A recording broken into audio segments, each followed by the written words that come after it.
Now let us add our first bank account into Xero. For that we will click on this add bank account button and this page will open for us. Now you have two options here. The first option is to click here and add the bank without the bank feed, which means that in that case Xero will not automatically import your bank statement from your bank. But if you want Xero to import the bank statement, you will rather find the bank from here first. So for example, say I have my account in Barclays Bank.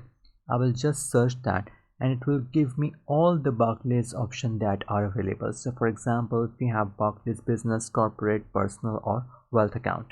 So I would go with Barclays Business here, and in this case it will ask you for the bank details, for example your account name, your account number, sort code, bank account balance and your card number.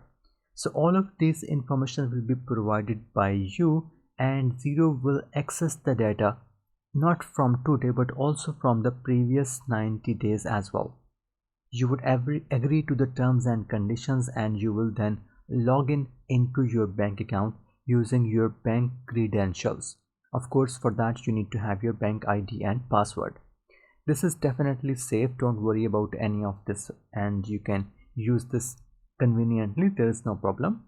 But I will rather use the other option for now.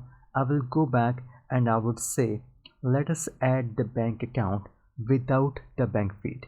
Please keep in mind that this will not compromise on any of the functionalities, just that you will not automatically be able to import the bank statement into Xero, but you can manually upload your Excel file or CSV file into Xero, and all the features that were otherwise available with the bank feed will now be available again.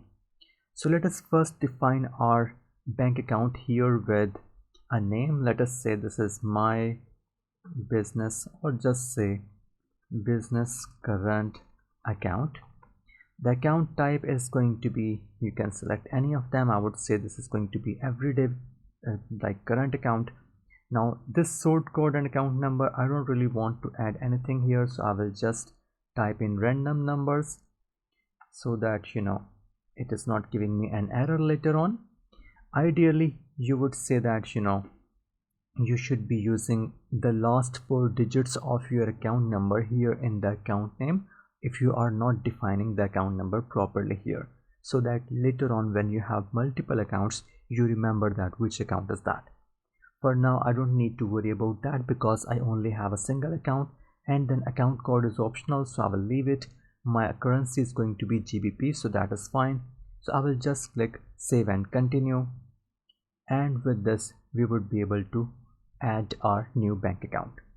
Now you can see this new account has been added, and this account doesn't have an account code here, but we don't have to worry about it because system already knows that if we are adding a bank account, that is a current asset that is falling here, so we don't have to worry about it.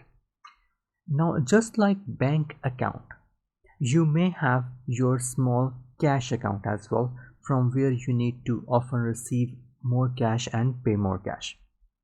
We will define that account as well, and I will do this add bank account option to define the petty cash as well.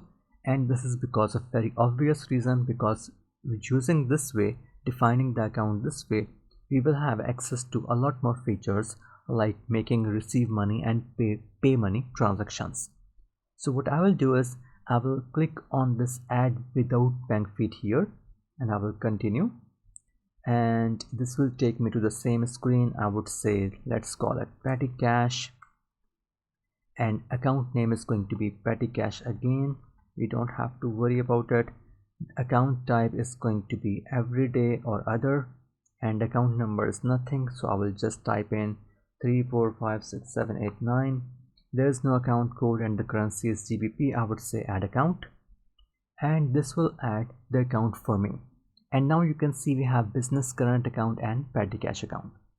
With this we have done all the basic modifications that we needed to do to start using Xero properly.